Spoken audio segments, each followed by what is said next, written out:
আশা করছি আজকের এপিসোডটি আপনাদের ভালো লাগবে। আমরা চলে যাব আমাদের প্রথম ঘটনায়। যেভাবে লেখা আছে আমি সেভাবেই শুরু করছি।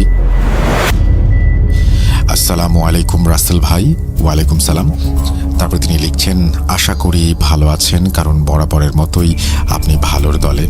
আজকে আমি ভূত.com-এ আমার প্রথম ঘটনা শেয়ার করছি।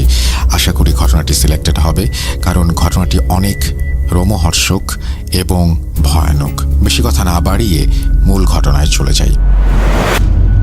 ঘটনাটি মূলত আমার এক পরিচিত ভাইয়ের কাছ থেকে শোনা।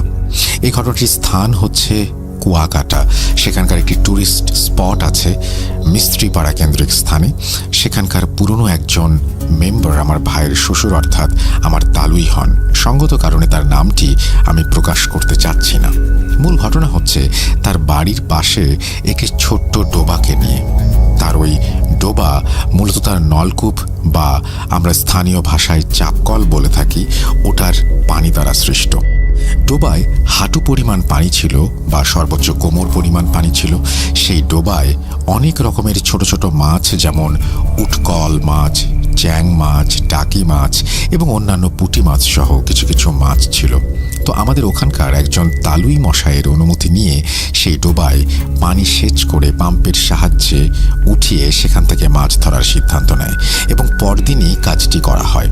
এবং যথারীতি সেখান থেকে অনেক টাকি মাছ, চ্যাং মাছ পাওয়া যায় এবং গ্রামের ছোট ছোট ছেলেমেয়েরাও সেখানে এসে মাছ নিতে থাকে। এক পর্যায়ে সেখানকার একজন লোক, যার নাম ছদ্মনাম হিসেবে ব্যবহৃত আজিজ মিয়া, সেখানে দেখতে পান পানির মধ্যে একটি বড় শোল মাছ। মূলত এই ডোবার মধ্যে এত বড় মাছ কেউ কল্পনাও করতে পারেনি, কারণ শুধু একমাত্র ওই মাছটা ব্যতীত সকল মাছ ছিল ছোট ছোট। তো আজিজ মিয়া সেই মাছটি ধরার চেষ্টা করেন এবং তিনি অদ্ভুতভাবে কয়েকবার হোঁচট খান, কিন্তু কয়েকবার চেষ্টায় তিনি মাছটিকে ধরতে পারেন। তিনি যখন মাছটিকে হাতে নেন, তিনি দেখেন মাছটি অন্যান্য মাছের থেকে বিশাল আকৃতির এবং তার চোখ অস্বাভাবিকভাবে লাল হয়ে আছে। বিষয়টি তিনি সাধারণভাবেই নেন। তিনি তার মাছগুলো একটি আড়তে নিয়ে গিয়ে একজন জেলের কাছে বিক্রি করে দেন এবং ভালো টাকা আয় করেন। ওই দিন রাতেই তিনি স্বপ্ন দেখেন যে একটি কবুতর তার দিকে তাকিয়ে আছে এবং হঠাৎ করে সে উড়াল দিয়ে চলে যাচ্ছে এবং তিনি তা লাফ দিয়ে ধরতে গেলেই তা উড়ে চলে যায়। পরদিন সকালবেলা তার 5 বছরের ছেলে, যে তার মামার বাড়ি বেড়াতে গিয়েছিল, সেখান থেকে সে হারিয়ে যায় এবং অনেক খোঁজাখুঁজির পর সেই দিন সন্ধ্যাবেলা পাশের গ্রামের একটি ছাড়া বাড়ির পুকুরে সেই বাচ্চাটিকে মৃত অবস্থায় পাওয়া যায়।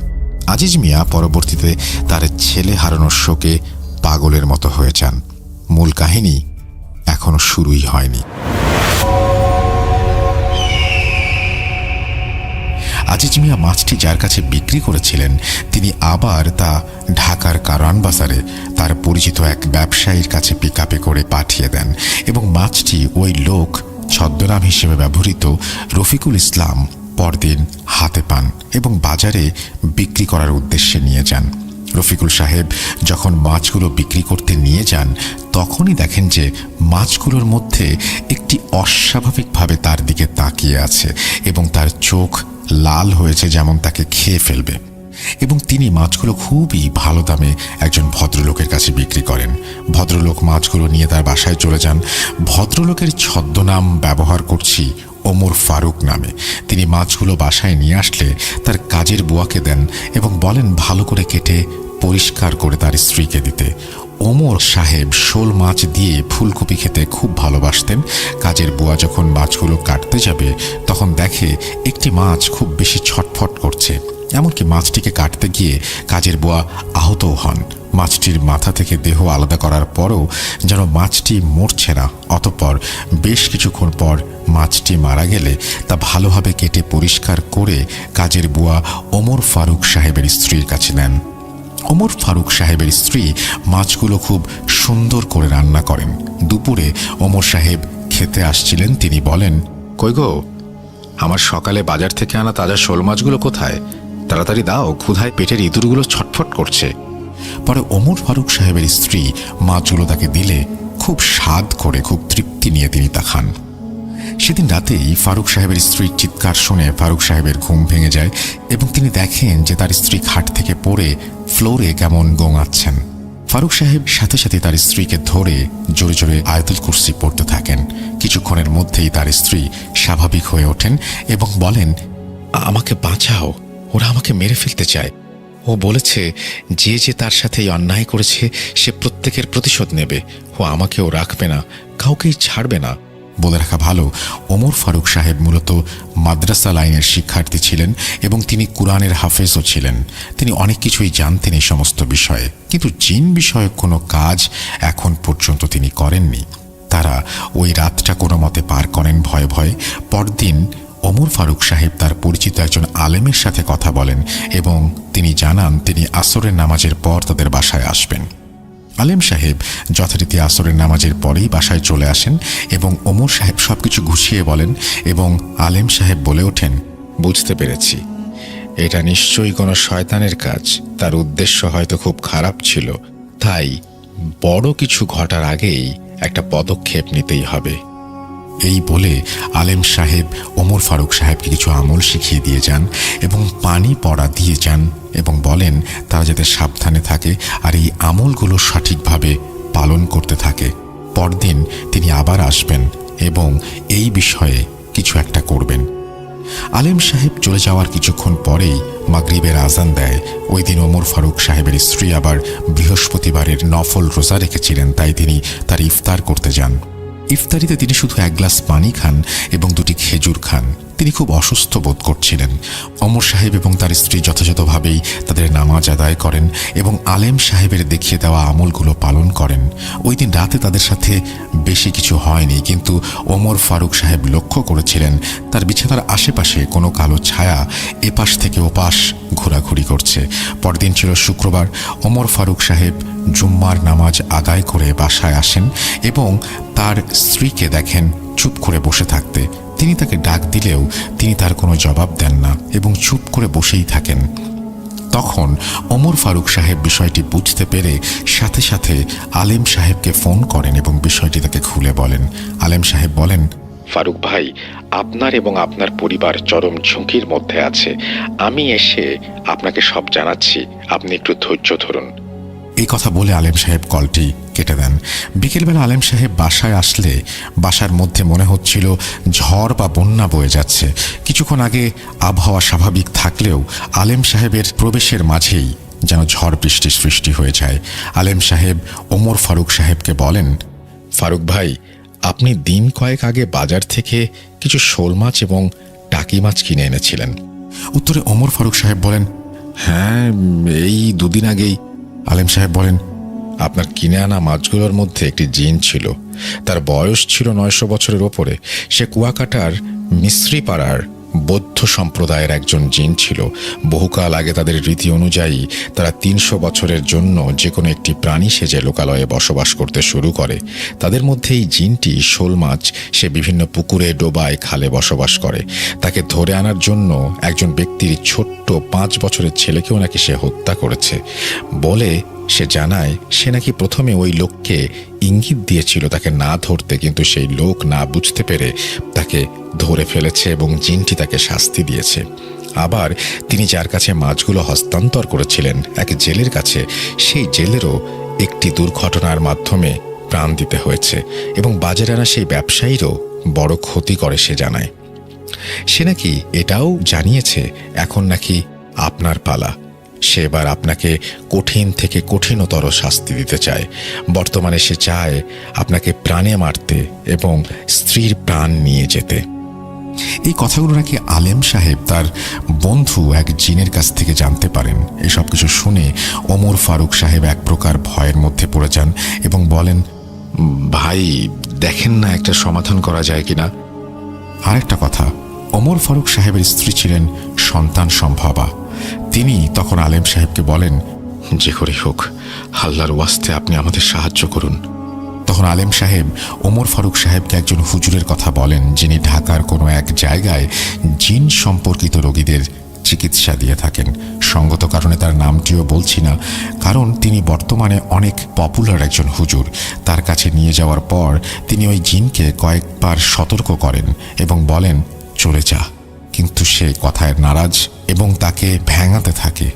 পরবর্তীতে হুজুর জিনটিকে জবাই করেন এবং পরবর্তীতে ওমর ফারুক সাহেব আলেম সাহেব হুজুরকে তার কর্মকাণ্ডে খুশি হয়ে কিছু হাদিয়া দেন এবং তাকে শুকরিয়া জানান। বেশ কিছুদিন কেটে গেল, তাদের কোনো সমস্যা হয়নি। কিন্তু ঘটনা এখানেই শেষ হয়নি। জিনটির আরেকজন আত্মীয় জিন ওমর ফারুকের ওপর ক্ষিপ্ত হয়ে ওঠে এবং তার ক্ষতি করার পরিকল্পনা করতে থাকে। ওমর ফারুক সাহেবের স্ত্রীর যখন ডেলিভারির সময় হয়, তখন তারা দুজনে মিলে তাদের গ্রামের বাড়ি সৈয়দপুরে চলে যান। সেখানে তাদের অনেক পুরনো এক দাদা ছিল। ওমর ফারুক সাহেব একদিন বাজারে যান, যা তাদের বাড়ি থেকে অনেকটা দূরে। তখন রাত প্রায় 10টা কিংবা 11টা। তার মোবাইলে কল আসে। সে তার স্ত্রীর প্রসব বেদনার কথা জানতে পারেন এবং ব্যবস্থা করেন এবং তার একটি ছেলে সন্তান হয়। খুব আকস্মিকভাবেই ঘটনাটি ঘটলে সে আনন্দে আত্মহারা হয়ে যায় এবং সেখানকার বাজারের একটি মিষ্টির দোকান থেকে মিষ্টি কিনে হাসি মুখে বাড়ির উদ্দেশ্যে রওনা দেয়। পথিমধ্যে সে একটি ঘটনার শিকার হয়। তার উপর ওই আত্মীয় জিনটি আরও কিছু কাফির জিনদের চালনা করে দেয় এবং পথিমধ্যে ওমর ফারুক সাহেবের বাইকটি অ্যাক্সিডেন্ট করে এবং ওমর সাহেব মাটিতে ছিটকে পড়ে যান। তার বাইকের ড্রাইভার যিনি ছিলেন, তিনি মাথায় আঘাত লাগার কারণে অজ্ঞান হয়ে পড়েন। কিন্তু ওমর ফারুক সাহেবের অতটা আঘাত লাগেনি, কারণ সে রাস্তা দিয়ে ছিটকে মাটিতে পড়ে যায়। উঠে দাঁড়াতেই এসে দেখতে পায় আশেপাশে যেমন অন্ধকার হয়ে আছে এবং গাছগুলো ঝড়ের মতো ঝাপটাঝাপটি করছে। সে দেখতে পায় তার সামনে তার স্ত্রীর মতো একটি অবয়ব আসে এবং সে বলতে থাকে, সবার কপালে ভোগ আছে, কেউ ছাড়া পাবি না। তোদের না মারলে আমার পেটের ভাত হজম হবে না। এই বলে সে ওমর ফারুক সাহেবকে একটি চড় মারে।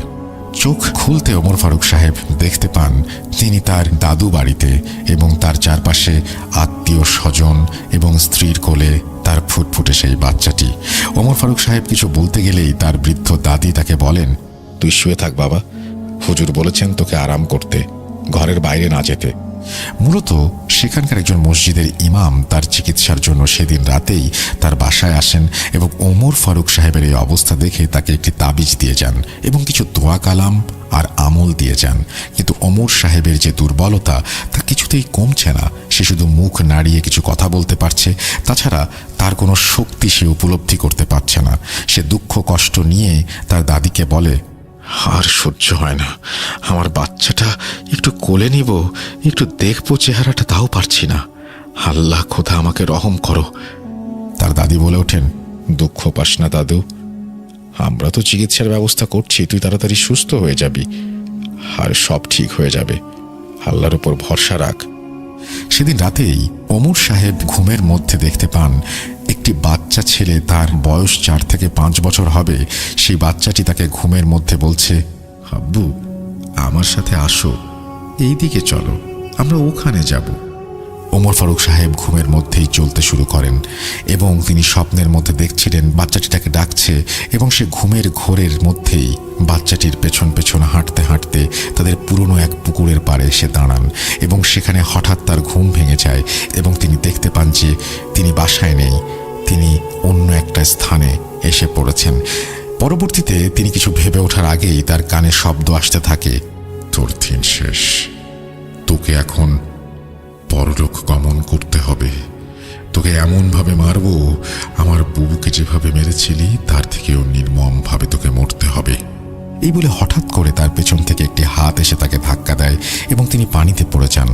পানিতে চুবানি খেতে থাকা অবস্থায় তিনি দেখতে পান তার মা পুকুর পাড়ে এসে তাকে বলছে, না রে বাবা, আমাকে ক্ষমা কর, আমাকে ক্ষমা কর, আমি অনেক চেষ্টা করেও তোকে বাঁচাতে পারছি না রে বাবা, ওরা তোকে বাঁচতে দিবে না। এই বলে তার মাও হাওয়ায় মিলিয়ে যায় এবং সে চুবানি খেতে খেতে তার পায়ে কি যেন একটা টান অনুভব করেন। তিনি চেষ্টা করেও পানি থেকে উপরে উঠতে পারছেন না। এক পর্যায়ে ওমর ফারুক সাহেব শেষ নিঃশ্বাস ত্যাগ করেন এবং তিনি সেখানেই মারা যান। পরদিন তাকে বাসায় খুঁজে না পেয়ে গ্রামের লোকেরা খুঁজতে খুঁজতে এই পুকুরের মাঝখানে এসে লাশটি দেখতে পায়। বাসায় দুঃখের বন্যা বয়ে যায়। তারপর সবাই ধর্মীয় নীতি অনুসারে তাকে গোসল করিয়ে তার দাদার কবরের পাশে তাকে দাফন করে। তারপর বেশ কিছুদিন কেটে যায়। ওমর ফারুক সাহেব দুনিয়াতে নেই। বলে রাখা ভালো, ওমর ফারুক সাহেবের সেই পরিচিত আলেম সাহেব হঠাৎ একদিন উধাও হয়ে যান এবং তাকে আর কোথাও খুঁজে পাওয়া যায় না। তার পরিবার ভেবে নিয়েছিল তিনি হয়তো মারা গিয়েছেন। একদিন ওমর ফারুক সাহেবের মারা যাওয়ার প্রায় 6 মাস হতে চলল। ওমর ফারুক সাহেবের স্ত্রী স্বপ্নে ওমর ফারুক সাহেবকে দেখতে পান এবং ওমর ফারুক সাহেব বলেন, আমাকে ক্ষমা করে দিও, আমি জেনে বুঝে তোমাদের বিপদের মুখে ফেলে গিয়েছি, আল্লাহ মাফ করুক। এবং সে আরও স্বপ্নে বলে যে জিনটি এতেও শান্ত হয়নি, সে তার বোনের প্রতিশোধ নিতে ওমর ফারুক সাহেবের ছেলে ক্ষতি করতে পারে। সেই স্বপ্নের মধ্যে তিনি বলে যান ওই হুজুরের কথা যার মাধ্যমে তার প্রথম জিনটির কাছে তিনি রেহাই পেয়েছিলেন। ও আরেকটি কথা বলতে ভুলেই গিয়েছি, তখন ওমর ফারুক সাহেবের স্ত্রী তার বাবার বাসায় ছিলেন। তিনি তৎক্ষণাৎ সেই হুজুরের ব্যাপারে সন্ধান করেন এবং তার কাছে গিয়ে বিষয়গুলো জানান। হুজুর তার জিনের মাধ্যমে ওই জিনগুলোকে আটক করেন এবং বোতলবন্দি করে সিলেটের কোনো এক মাজারে দেখিতে ফেলে আসেন। আস্তে আস্তে তাদের এই দীর্ঘদিনের সমস্যার সমাধান হতে থাকে। এই ছিল আমার ঘটনাটি চাইলে আমি রেকর্ড করেও পাঠাতাম, কিন্তু আমার মুখের ভয়েসের থেকে আপনার মুখে ঘটনা শুনতে অনেক আনন্দ, এক প্রকার মজা লাগে। আমি কোনো প্রফেশনাল রাইটার না, আশা করি আমার লেখায় ভুল থাকলে ক্ষমা সুন্দর দৃষ্টিতে দেখবেন। আশা করি ঘটনাটি সিলেক্টেড হবে। আপনার জন্য দোয়া রইল রাসেল ভাই। ভূত.com চিরজীবী হোক এই আশা এবং প্রত্যাশা নিয়ে শেষ করছি। আসসালামু আলাইকুম। এই বলে তিনি ঘটনাটা শেষ করেছেন। আমার এখানে একটা প্রশ্ন আছে, সেটা হচ্ছে যে এই যে ওমর ফারুক সাহেব মারা গেলেন, তখন তিনি যে তার মাকে দেখলেন, এই পুরো দৃশ্যের বর্ণনা কি তিনি স্বপ্নতে দিয়েছিলেন?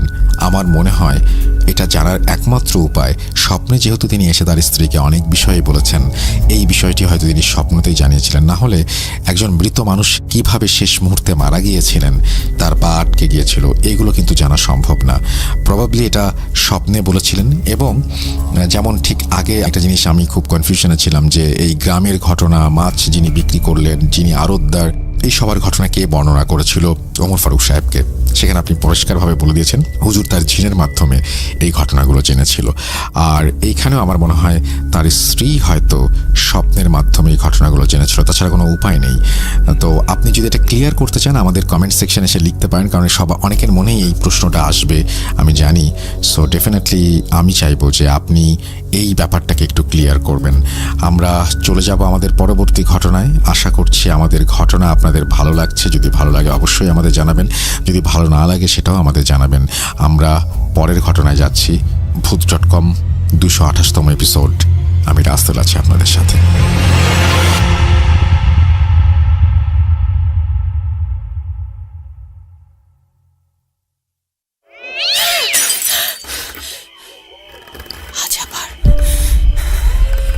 শুনতে পাচ্ছেন শব্দটা?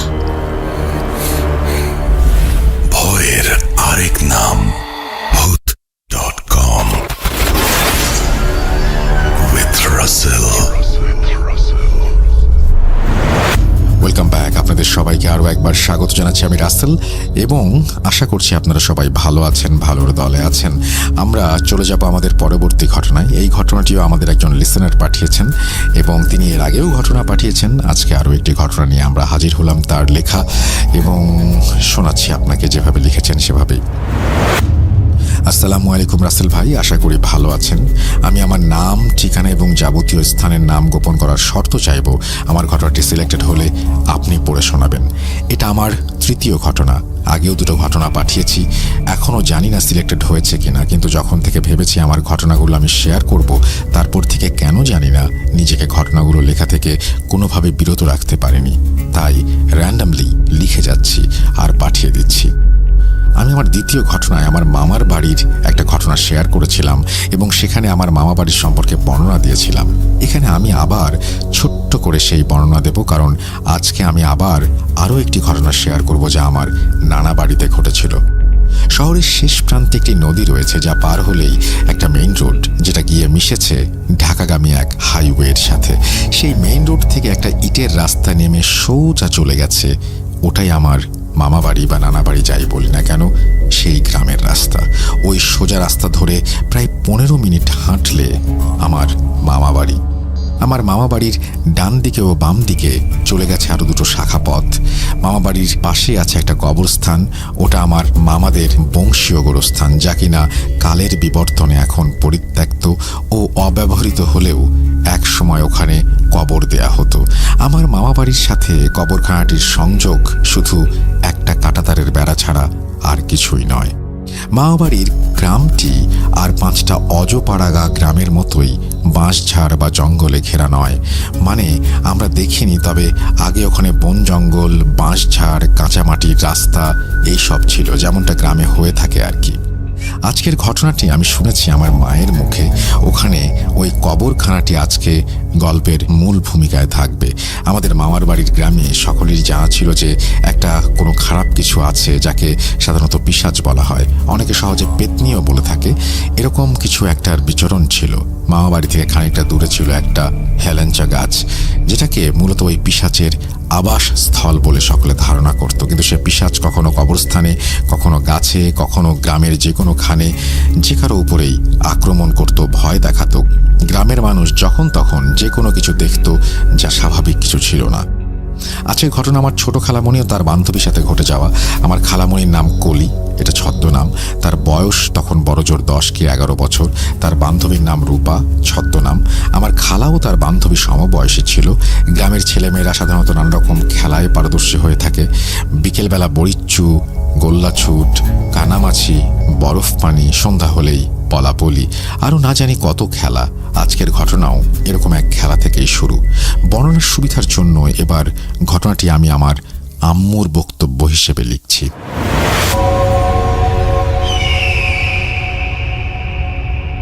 সময়টা শীত চলে যাওয়ার পর একটা সময়, গরমটা ঠিকভাবে তখনও পড়েনি।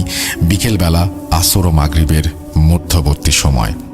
রূপা, কলি আর আরও প্রায় সমবয়সী 8-10টি ছেলে মেয়ে মিলে ওরা বাড়ির বড় উঠোনে সেদিন বুড়িচ্চি বা বউচি খেলছিল। বলে দেওয়া ভালো, বউচি কিভাবে খেলতে হয় কম বেশি সবাই জানি। এক পক্ষ তার বিপক্ষের দলের খেলোয়াড়কে ছোঁয়া দেওয়ার জন্য বা ধরার জন্য পিছু নেয়। সেই বিপক্ষ দলের খেলোয়াড়কেও ঠিক দিকবিদিক ছুটতে হয় নিজেকে ছোঁয়া থেকে বাঁচানোর জন্য। বাচ্চারা হই হুল্লোড় করে খেলছে। আমি, আমার মা আর অন্যান্য ভাই বোনগুলো যে যার কাজে ব্যস্ত ছিলাম। খেলা এভাবে চলতে চলতে সন্ধ্যা প্রায় হয়েই এসেছিল, কিন্তু খেলা তখনও শেষ হয়নি। খেলতে খেলতে এবার এলো কলি আর রূপার পালা। কলি দম ধরে দাবড়াবে আর রূপা নিজেকে বাঁচতে প্রাণপণে ছুটবে। যেমন নিয়ম তেমন চলল। কলি রূপাকে ধাওয়া করলো, রূপা ছুটল। এদিক সেদিক রূপা ছুটতে ছুটতে কবরস্থানের ভেতরে চলে গেল। ওদিকে কলির দম ফুরিয়ে এসেছে। কলি তখন ছুটতে ছুটতে দাঁড়িয়ে গেল আর জোরে জোরে হাঁফ ছাড়তে লাগলো। অন্যদিকে রূপা ছুটছে তো ছুটছেই। খেয়ালও করেনি যে কলি অনেক আগেই তার পিছু ছেড়ে দিয়েছে এবং সে ছুটতে ছুটতে ইতোমধ্যেই কবরখানার মধ্যে চলে গেছে। কলি সে বিষয়টি অতটা বিশেষভাবে গ্রাহ্যও করেনি। রূপা, চলে আয় বলে ওখান থেকে ফিরে চলে এলো। এরপরই মাগরিবের আজান শুরু হলো।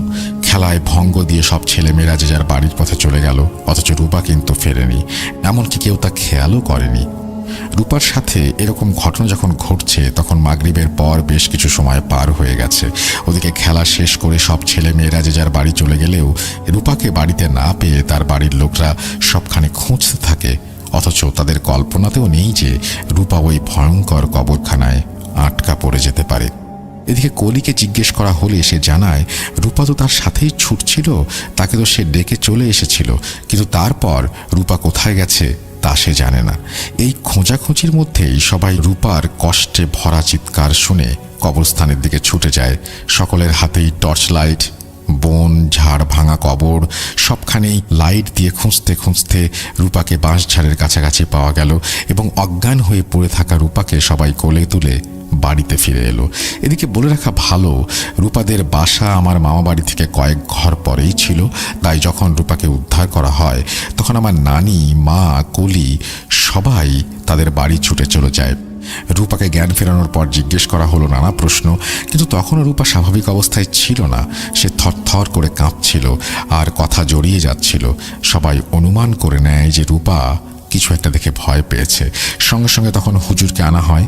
উনি রূপাকে দেখেই বলেন কোনো খারাপ কিছুর দৃষ্টি পড়েছে রূপার উপর। হুজুর রূপাকে ঝাড়ফুঁক, পানি আর তেল পরা দিয়ে সেই রাতের মতো চলে গেলেন। রূপা যখন একটু কথা বলার অবস্থায় আসলো তখন সে সব ঘটনা খুলে বলল। সন্ধ্যায় যখন কলি ফিরে এসেছে তখনও রূপা কবরখানার ভেতরে গিয়ে ছোটা বন্ধ করে দিয়ে যেন হঠাৎ হুঁশ পেয়ে থমকে গেল। সে চারিদিকে খেয়াল করে দেখল যে সে কবরখানার ঠিক মধ্যখানে দাঁড়ানো। চারিদিকে বড় বড় গাছ, বাঁশঝাড়। সন্ধ্যার জন্য যতটা অন্ধকার তার চেয়েও বেশি অন্ধকার যেন বাঁশঝাড় আর গাছের কারণে তৈরি হয়ে আছে। চারিদিকে এক গুমোট পরিবেশ। সে যেন এই অচেনা পরিবেশের ভেতরে পড়ে খুব হতবিহ্বল হয়ে পড়ল, কিন্তু কেন যেন বের হয়ে আসতে পারল না। তার মনে হতে লাগলো তার পা যেন আটকে গেছে ওখানে, চিৎকার করতেও পারছে না। রূপা ভয়ে যখন ইতোমধ্যেই জড়সড় হয়ে গেছে তখন তার মনে হলো তার বাম পাশে কে যেন দাঁড়িয়ে আছে। আসলে কবরের বাম দিকে রাস্তা ছিল। সে ভাবল যে ওদিক থেকে হয়তো কেউ হেঁটে আসছে, ডাক দিতে পারবে ভেবে সেদিকে তাকিয়ে দেখল কেউ নেই। কিন্তু কেউ তো ছিল, সেটা বামে নয় ডান দিকে। সেটুকু অনুভব করতে পারল এবং রূপার সেটা অনুভব করতে খুব বেশি দেরি হলো না। দ্রুত সেদিকে ফিরে তাকালো রূপা। কারো একটু সাহায্যের জন্য বাচ্চা বয়সী রূপা ব্যাকুল হয়ে উঠেছিল। সেই নিষ্পাপ বাচ্চা মন বিবেচনা করতে অপারগ ছিল যে ওদিকে জঙ্গলের ঘনত্ব আরও বেশি, ওখানে কোনো মানুষের থাকার কোনো সম্ভাবনাই নেই। রূপা যখন ডান দিকে ফিরল তখন সে যা দেখল তা দেখে সুস্থ স্বাভাবিক পূর্ণবয়স্ক কোনো মানুষ সুস্থ থাকতে পারে না।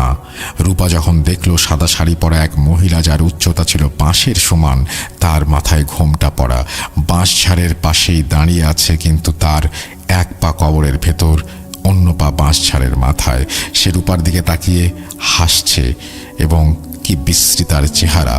এদিকে রূপাকে সে হাত ইশারা করে ডাকছে আর কিছু একটা চাইছে, যেন কিছু একটা খেতে চাইছে। এই দৃশ্য দেখে রূপা ও মা গো বলে চিৎকার দিয়ে চুপ হয়ে গেল, আর ওই চিৎকারেই তার বাড়ির লোকেরা তাকে উদ্ধার করতে পেরেছিল।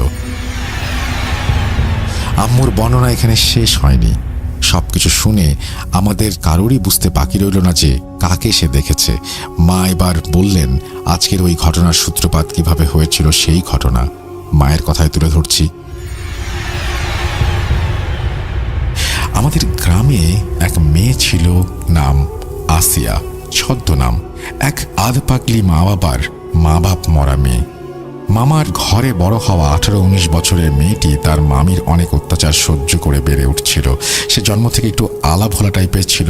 শান্ত স্বভাবের এই মেয়েকে তার মামি এত মারত, মাঝে মাঝে সে অজ্ঞান হয়ে যেত। আসিয়ার বয়স যখন 7-8 বছর তখন তার বাবা এক রাতে হঠাৎ রক্তবমি করে মারা যায়। সেই শোকে মারা যায় তার মা। গ্রামবাসী বলতো আসিয়ার মামা মামি তাবিজ করেছিল তাদের, যদি এই ঘটনার সত্যতা জানা যায়নি।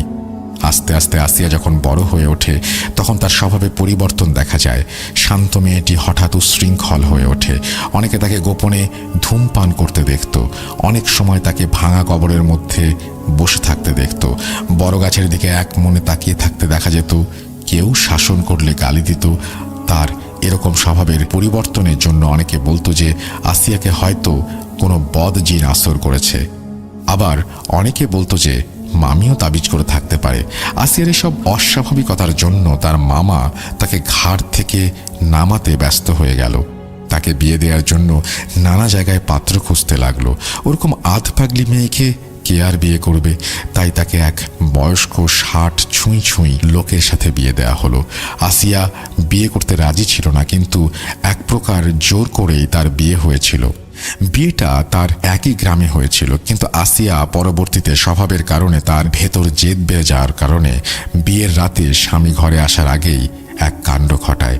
স্বামী ফিরে এসে দেখে যে আসিয়ার দেহ বিছানায় নয়, বরং টিনের চালের নিচে যে বাঁশের আড়া বা ঘরের কাঠামো থাকে তার সাথে ঝুলছে। তার জিহ্বা বের হয়ে আছে, চোখ দুটো উল্টে গেছে, পরনের শাড়িতেই ঝুলে আছে মেয়েটি। দাঁতগুলো বের হয়ে আছে, যেন হাসছে, কিন্তু সেটা খুবই বিভৎস হাসি। আর দৃশ্যটা এত বিভৎস ছিল, সেই আসিয়াকে কবর দেওয়া হয়েছিল আমাদের বাড়ির পাশের কবরখানায় বাঁশঝাড়ের কাছে। তার মৃত্যুর পর অনেকেই ওখান থেকে যাওয়ার সময় রাতের বেলা বা সন্ধ্যাবেলার দিকে কান্না শুনতে পেত, কিন্তু গ্রামের কেউ এ ব্যাপারে কোনো পদক্ষেপ নিয়েছে কিনা তা জানা যায়নি। পরে বেশ কিছু সময় পার হবার পর এরকম আর কিছু শোনা যায়নি, কিন্তু কেউ তখনও জানত না বিভৎসতা আবারও ফিরে আসতে পারে। একটা ভয়ঙ্কর ঘটনার পেছনে লুকানো রয়েছে আরও একটা করুণ বিভৎসতা। রূপার সাথে ঘটা ওই সন্ধ্যার ঘটনা যে আর এক করুণ পরিণতি নিয়ে আসবে তাকে জানতো। ওই রাতে রূপার জ্বর আসে। জ্বরের ঘরে রূপা ভুলভাল বকছিল। এই জ্বর রূপাকে প্রায় কাবু করে ফেলেছিল। জ্বর প্রায় 1 সপ্তাহ পর কিছুটা ভালো হয়, কিন্তু রূপা তবুও সুস্থ হয় না। দুঃস্বপ্ন, দুর্বলতা তাকে ধীরে ধীরে কাবু করে ফেলে। এক রাতে রূপা তার মায়ের সাথে শুয়েছিল আর বলল, মা, ওই সাদা শাড়ি পরা বেটি আমাকে কি যেন বলছিল। তখন মা অবাক হয়ে বললেন, ওসব মনে রাখিস নে, আয় আমার কোলের মধ্যে ঘুমা। সেদিন রাতে রূপা ঘুমালেও পরদিন সকালে রূপার আবার জ্বর আসে। রূপার বমি শুরু হয়।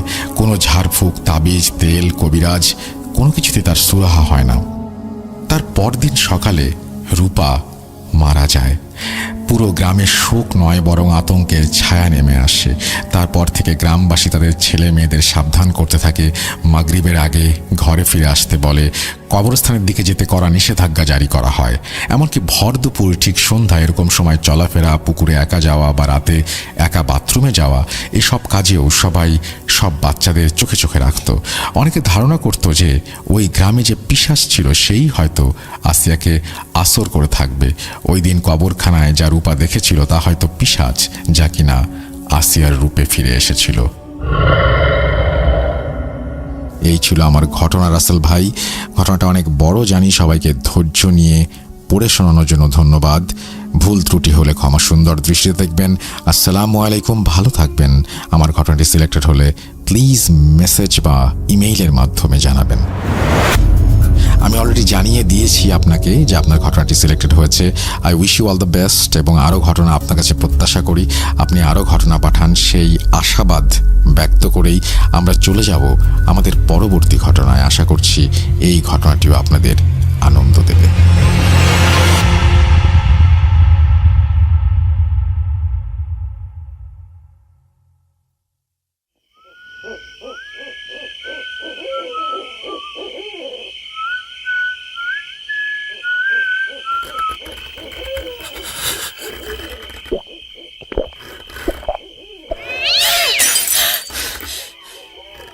আজ আবার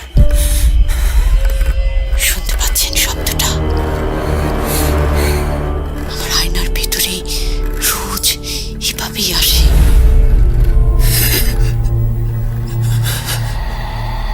Bhoot.com with Russell. আরও একবার আপনাদের সবাইকে স্বাগত জানাচ্ছি। আমি রাসেল। আশা করছি আপনারা সবাই ভালো আছেন, ভালোর দলে আছেন। যেভাবে লেখা আছে আমি সেভাবেই ঘটনা শুরু করছি। আসসালামু আলাইকুম রাসেল ভাই, আশা করি ভালো আছেন, কারণ আমি জানি আপনি সব সময় ভালোর দলে। আমি আপনার ভূত এফএমের নিয়মিত একজন শ্রোতা এবং সেই 2013 সাল থেকে আমি আপনার ভূত এফএমের বড় একজন ফ্যান। যখন শুনতে পেলাম 2019 সালে আপনি এই প্রোগ্রামটি বন্ধ করে দেবেন, তখন খুব মন খারাপ হয়েছিল। আপনাকে বলে বোঝাতে পারবো না। তারপর যখন শুনলাম যে Bhoot.com স্বাধীন মিউজিক অ্যাপে আবারও ফিরে আসছে, তখন কি যে খুশি হয়েছিলাম তাও আপনাকে ভাষায় প্রকাশ করতে পারবো না। আমি আপনাদের যে ঘটনাটি বলছি সেটা টাঙ্গাইল জেলার মির্জাপুর থানার একটি গ্রামের। সঙ্গত কারণে আমি আর কিছু উল্লেখ করছি না। এখন যে ঘটনাটি আপনাদের বলবো এটি আমার একজন ফ্রেন্ডের কাছ থেকে শোনা একটা রোমহর্ষক ঘটনা। এখানে আমার ফ্রেন্ডের নাম উল্লেখ না করার জন্য অনুরোধ করছি। ঘটনাটি ঘটে এই বছরের সেপ্টেম্বরের 17 তারিখে, অর্থাৎ 2022 সালের সেপ্টেম্বরের 17 তারিখ। এখানে বলে রাখা ভালো যে ঘটনাটি মূলত আমার ফ্রেন্ডের চাচার সাথে ঘটে, তাই আমার ফ্রেন্ড আমাকে যেভাবে বলেছে আমি সেভাবেই বলার চেষ্টা করছি।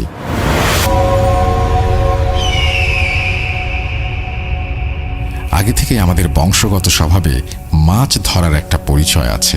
আমাদের গ্রামের সামনেই রয়েছে একটা বিল। সেই বিলে প্রতি বছর বর্ষার সময় পানি আসে। বিল তখন কানায় কানায় পূর্ণ হয়ে যায় এবং গ্রামবাসীরা মাছ ধরার জন্য দিনরাত সেই বিলের সাথে লেগে থাকে। যেহেতু আমাদের বংশগত স্বভাবে মাছ ধরা একটি রীতি রয়েছে, সেহেতু আমার চাচাও প্রতি বছর এই বিলে মাছ ধরত। তো এবছরই আমার চাচার সাথে মাছ ধরাকে কেন্দ্র করে এমন একটা ঘটনা ঘটে যা আমাদের পরিবারের ওপর খুবই একটা কষ্টদায়ক ঘটনার জন্ম দেয়। একদিন রাতে আমার চাচা ও তার দুই বন্ধু রাত 11টার দিকে কি 11:30টার দিকে বিলে মাছ ধরতে যান। তখন মাছ ধরতে ধরতে রাত 1টা কিংবা 2টার কাছাকাছি চলে যায়। আমার চাচার বন্ধুরা বলে যে, চল, আজকে তো মাছ ভালোই ধরেছি, তাহলে চল আজকের মতো ফিরে যাই, এমনিতেই অনেক রাত হয়ে গেছে। কিন্তু আমার চাচা ছিলেন খুবই মাছ ধরার পাগল। মাছ ধরার নেশা তখন আমার চাচাকে পেয়ে বসেছে। তার দুই বন্ধুকে তিনি বললেন, আর একটু পরে যাব। তখন তার বন্ধুরা বলল, আজ তো ভালোই মাছ পেয়েছি, তাহলে আর কি করব, চল বাড়ি ফিরে যাই। কিন্তু আমার চাচা তাদের সাথে যেতে রাজি হলেন না। চাচা তার দুই বন্ধুকে বলল, তোদের মধ্যে যে কোনো একজন আমার সাথে থাক, একজন চলে যা। তখন আমার চাচার এক বন্ধু তার সাথে থাকার জন্য রাজি হলো এবং আরেকজন বাড়ি ফিরে গেল। এই ঘটনাটুকু আমার চাচার সেই বন্ধুর কাছ থেকে শোনা। বলছেন চাচার বন্ধু, আমরা যখন আবার মাছ ধরা শুরু করলাম তার কিছুক্ষণ পরেই বিলের মধ্যে দুটো আলো দেখতে পেলাম। আলোগুলো লাল রঙের ছিল। আস্তে আস্তে সেই আলোগুলো আমাদের কাছে আসতে থাকলো। একটু কাছে আসতেই ভালো করে লক্ষ্য করলাম যে আলোগুলো খুবই লাল আর দুটো চোখের মতো, যেন আগুনের দুটি ফুলকি। তখন আমরা দুজনেই ভাবলাম ওগুলো কি। আমাদের একটু ভয় লাগতে শুরু করলো। আস্তে আস্তে আলোগুলো যখন আমাদের দিকে এগিয়ে এলো, আমরা যা দেখলাম তা দেখার জন্য মোটেও প্রস্তুত ছিলাম না। তখন আমরা দেখতে পেলাম যে দৈত্যাকৃতির একটা জিনিস, তার মাথায় সাদা সাদা লোম ছিল, তার মুখটা ছিল ঘোড়ার মুখের মতো, আর তার দুই হাত ছিল ঘোড়ার খুরের মতো। তখন সেই সাদা অবয়বটা আমাদের দিকে ধেয়ে আসছে আর বিকট কর্কশ শব্দ করতে করতে আসছে। তখন আমরা দুজনেই খুব ভয় পেয়ে যাই এবং দৌড় দেই। আমাদের বিলে বর্ষার সময় হাঁটু সমান পানি। আমরা মাছ ধরতে ধরতে বিলের কাছাকাছি চলে এসেছিলাম। ঠিক তখনই সেই বিভৎস অবয়ব আমাদের দিকে তার দুই ঘোড়ার খুরের মতো হাত বাড়িয়ে দিল এবং শুধু তাই নয়, হাতগুলো বড় হতে শুরু করলো। ঠিক সেই মুহূর্তে দুজনেই পানির মধ্যে দৌড় দেওয়ার চেষ্টা করি। যেহেতু বিলে আমাদের হাঁটু সমান পানি থাকার কথা, ভালোভাবে দৌড়াতে পারছিলাম না। এরই মধ্যে বিলে পার হয়ে আমরা অনেক দূর চলে এসেছিলাম মাছ ধরতে ধরতে। ভয়ে কে কার মতো কোন দিকে দৌড়িয়েছিলাম বুঝতে পারিনি। আমি কোনোভাবে আস্তে আস্তে এসে বিলের পাড়ে উঠে বাড়ির দিকে দৌড় দেই। তখন আমার কোনো খেয়াল ছিল না। দৌড়াতে দৌড়াতে এসে একসময় বাড়ির ভিতরে ঢুকে দরজার সামনে চিৎকার করে অজ্ঞান হয়ে যাই। আর কিছু মনে নেই। পরদিন যখন আমার জ্ঞান ফেরে তখন আমি দেখছি আমার চারপাশে আমার বাড়ির মানুষ, আমার বন্ধুর বাড়ির অনেক লোক দাঁড়িয়ে আছে এবং আমার বন্ধুরা আমার কথা জিজ্ঞেস করছে। তখন আমি সবাইকে সবকিছু খুলে বলি। একটা ঘটনা আমার ফ্রেন্ডের মুখ থেকে শোনা এটা। তখন সবাই আমার চাচাকে খুঁজতে ব্যস্ত হয়ে পড়ে। বাড়িতে কান্নাকাটির রোল পড়ে যায়। তখন সবাই আমরা বিলের দিকে যাই আর সেখানে গিয়ে আমরা চাচাকে দেখতে পাই না। বিলের মধ্যে নেমে আশেপাশে অনেক জায়গায় খুঁজেও আমার চাচাকে আর পাওয়া যায় না। এভাবেই 3 দিন পার হয়ে যায়। একদিন সকালে একটি লোক খবর নিয়ে আসে যে বিলে যেন কার লাশ পড়ে আছে। তখন আমাদের বাড়ির সবাই খুব চিন্তিত হয়ে পড়ে। আমরা দেখি সেখানে ইতোমধ্যেই লোক জড়ো হয়ে গেছে। লাশটা বিলের মধ্যে উল্টো হয়ে গেড়ে রাখা। তখন কিছু মানুষ মিলে লাশটিকে উঠিয়ে নিয়ে আসে। মুখটা একদম কাদায় মেখে গেছে, মুখের ভেতরেও অনেক মাটি হাঁ দিয়ে গেছে। তখন আমাদের বাড়ির সবাই অনেক কান্নাকাটি শুরু করে দেয়। তারপর নিশ্চিত হয় যে এটা আর কারো নয়, আমার চাচার লাশ। তো এই ছিল রাসেল ভাই আমার ঘটনা। জানি না কতটুকু ভয়ানক, তবে এই ঘটনাটি আমার পরিবারের কাছ থেকে একটা কষ্টদায়ক ঘটনা। আমার চাচা পৃথিবী থেকে বিদায় নিয়েছে আজ থেকে 1 মাস হলো। সবাই আমার চাচার জন্য দোয়া করবেন, তা আল্লাহ যেন তাকে জান্নাত নসিব করেন। জানি ঘটনাটি ভালো করে গুছিয়ে লিখতে পারিনি, তবুও চেষ্টা করেছি। And thank you very much. আপনি এই চেষ্টাটুকু করেছেন এবং আপনি যে আমাদের ঘটনা পাঠিয়েছেন এই জন্য আপনাকে অসংখ্য ধন্যবাদ। আমরা চলে যাব আমাদের পরবর্তী ঘটনায়।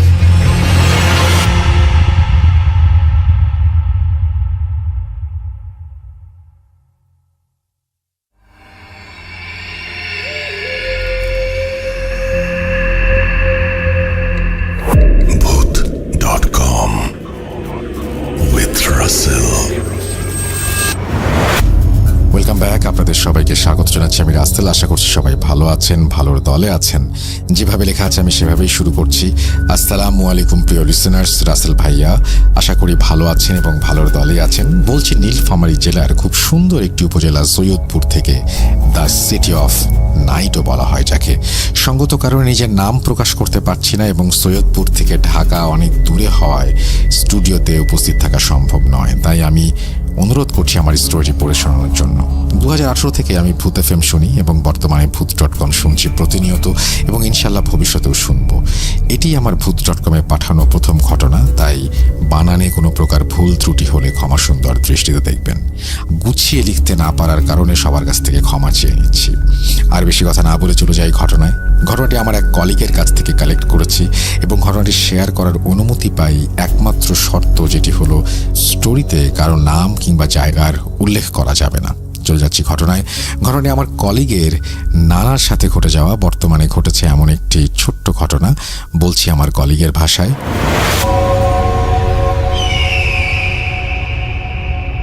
ঘটনাটি আজ থেকে 40-50 বছর আগের। আমার নানা তখন 10 কিংবা 12 বছরের কিশোর হবেন। তারা নিতান্ত দরিদ্র হবার কারণে তিনি সেই বয়সেই মানুষের বাসায় কামলার কাজ করতেন।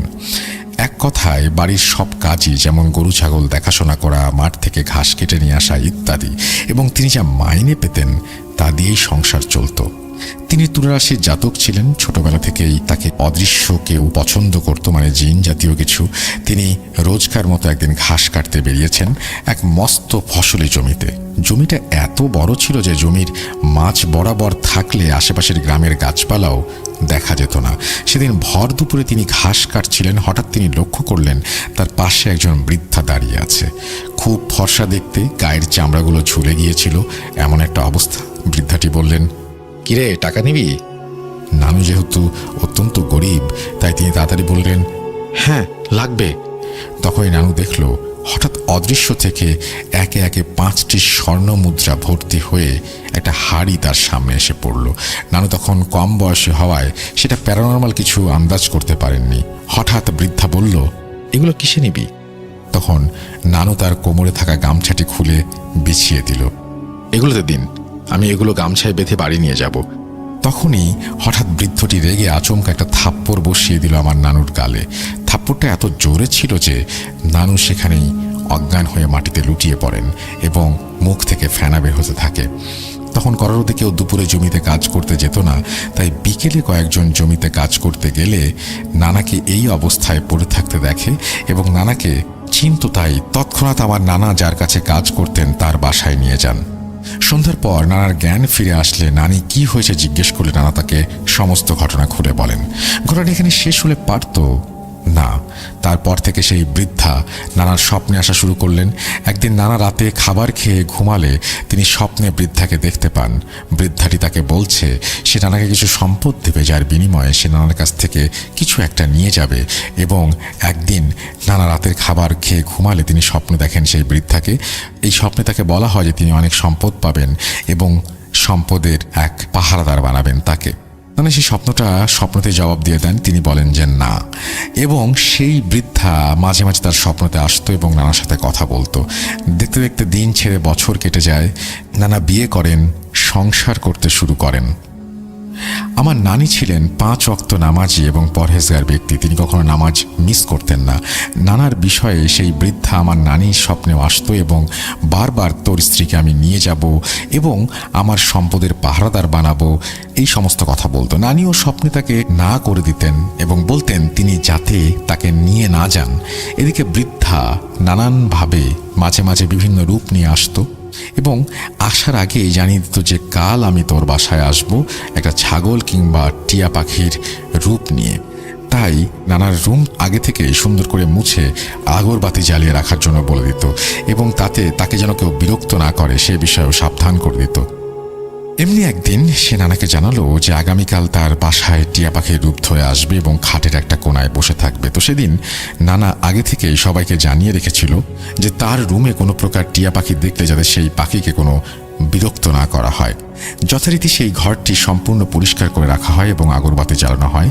সেদিন রুমে আমার খালাতো বোন বই পড়ছিল। বই পড়া শেষ করে সে বই গুছাতে যাবে, তখন ভুল করে একটা বই টেবিল থেকে পড়ে যায় এবং সেই বইটি উঠাতে গেলে তার নজর যায় খাটের দিকে। সে দেখতে পায় খাটের এক কোণে একটি সুন্দর টিয়া পাখি বসে আছে।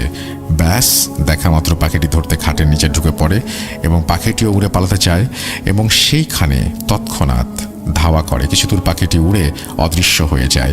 সেদিন রাতেই নানু আবার স্বপ্নে দেখতে পায়। খুব গরম মেজাজ নিয়ে নানাকে বলতে থাকেন সেই বৃদ্ধা, আজ বিরক্ত কেন করা হয়েছে? নানু তখন বললেন, ছোট্ট মেয়ে বাচ্চা, তার তো আর সেরকম বুদ্ধি হয়নি, তাই হয়তো ভুল করে ফেলেছে। জানলেও অবশ্যই সে করতো না। তাকে না হয় এবারের মতো ক্ষমা করে দাও। এবারে বোঝানোর পর সেই বৃদ্ধাটি তার কথা মানলেন। একদিন নানু বাইরে মুরগির ঝোপের ওপরে ঘুমিয়েছিলেন। বলে রাখা ভালো, নানুর বাসায় আগেকার দিনের মতো মুরগির ঝোপের ওপরে বসার একটা স্থান বানানো যেত। তিনি সেটার উপরেই মশারি টাঙিয়ে ঘুমিয়েছিলেন। রাত যখন গভীর, তখন ঘুমের মধ্যে হঠাৎ তিনি বুঝতে পারেন তার পায়ের কাছে একটা ছাগল মাথা রেখে ঘুমাচ্ছে।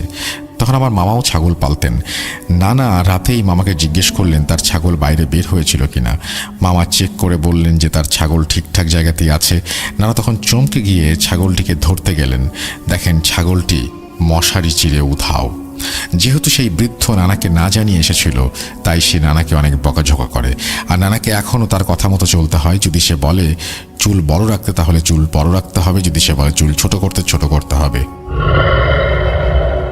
এই ছিল ঘটনা। জানি না কতটা ভয়ঙ্কর, বিশ্বাস করা বা না করাটা একান্তই আপনাদের ব্যাপার।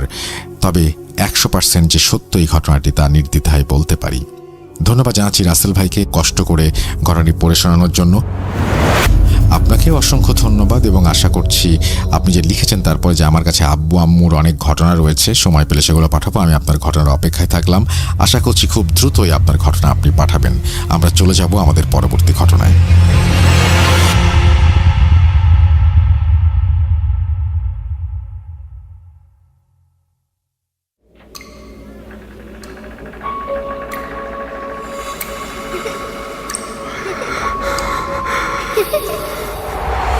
লুকোচুরি খেলবে? লুকোচুরি তুমি লুকাও, আমি ঠিকই তোমাকে খুঁজে পাবো।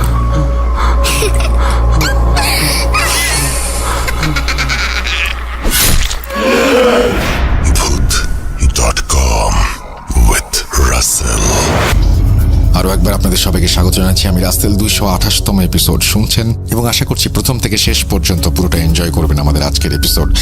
আমরা বেশ কিছু অডিও ক্লিপ শোনাবো এখন। আমরা যেহেতু বেশ কিছু ইমেল শুনিয়েছি প্রথমেই, সো এখন অডিও ক্লিপে যাব। আশা করছি আমাদের এই অডিও ক্লিপগুলো আপনাদের ভালো লাগবে। যদি ভালো লাগে অবশ্যই আমাদের কমেন্ট সেকশনে জানিয়ে দেবেন, ইমেল করতে পারেন, এবং ঈদ যেহেতু আসছে আপনারাও দারুণ কিছু ঘটনা আমাদের উপহার দিতে পারেন। সেই প্রত্যাশা রেখেই আমরা চলে যাব আমাদের পরবর্তী ঘটনায়।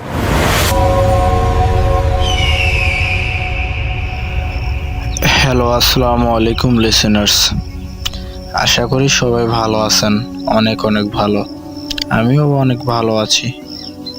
প্রথমেই ধন্যবাদ দিতে চাই রাসেল ভাইকে। রাসেল ভাই এত সুন্দর একটা উপস্থাপনা করে থাকে Bhoot.com-এ আমাদের জন্য। আমি 2011 সাল থেকে Bhoot.com-এর সাথে টুকটাক থাকা হয় আর কি, হয়তো সেভাবে না হইলেও 2011 সাল থেকে আমার Bhoot.com-এর সাথে পরিচিত। আগে হয়তো অন্য নাম থাকলেও পরবর্তীতে নাম চেঞ্জ হয়ে এখন বর্তমানে Bhoot.com নামে পরিচিত। তো মনে করতে পারেন বর্তমান Bhoot.com এই যে গল্পগুলো, এটা আসলে আমার জীবনের একটা অংশ, এবং এই গল্পগুলো না শুনলে মানে একটা আসক্তি আর কি। এই গল্পগুলো না শুনলে ঘুমই যেন হয় না। যখন ঘুমাতে যাব তখন এগুলা শোনাই লাগবে, এবং এটা শুনে অনেক ভয়ে ভয়ে ঘুমায়ে পড়তে হয়। তো এই Bhoot.com শুনতে শুনতে ঘুমানো নিয়ে একটা ঘটনা আমার সাথে ঘটেছে, যেটা আসলে ঘটনা আমি মূলত যে ঘটনাটি এখন বলবো, এই ঘটনার লাস্টে আমি ওই ঘটনাটি বলবো, এবং এই ঘটনা আর ওই ঘটনা ভিন্ন। কিন্তু Bhoot.com শুনতে শুনতেও যে আমার সাথে একটা ঘটনা ঘটে গেছে, বাস্তব ঘটনা, সেটা আমি আপনাদেরকে শোনাবো। তো মূলত আজকে যে ঘটনা বলার জন্য আমি কথা বলা শুরু করছি, সে ঘটনায় আমি চলে যেতে চাই। ঘটনাটির সময়কাল 2018 সালের কোনো একটা রাতে, এবং সে রাতটা ছিল হচ্ছে হিন্দুদের দুর্গা পূজা উৎসবের সময়। অর্থাৎ হিন্দুদের যে প্রতি বছর যে দুর্গা পূজা উৎসব হয়, তো প্রতিবারের মতো সেইবারও দুর্গাপূজা উৎসব হয়। এবং আমরা ঘটনাটি যে আমার একার সাথে ঘটে তা না, আসলে আমার সাথে আরও আমার 4 বন্ধু ছিল। তো আমার নাম হচ্ছে আনহাব শিবন, এবং আমার আরও 4 বন্ধু হাসান, ইরান, আলমগীর, শুভ। তো এখন যে ঘটনাটি বলতে যাচ্ছি, এটা আসলে আমাদের 5 বন্ধুর সাথেই ঘটে যায়। ঘটনাটি ঘটে ওই আমাদের বাড়ির পাশে গড়াই নদী এবং গড়াই নদীর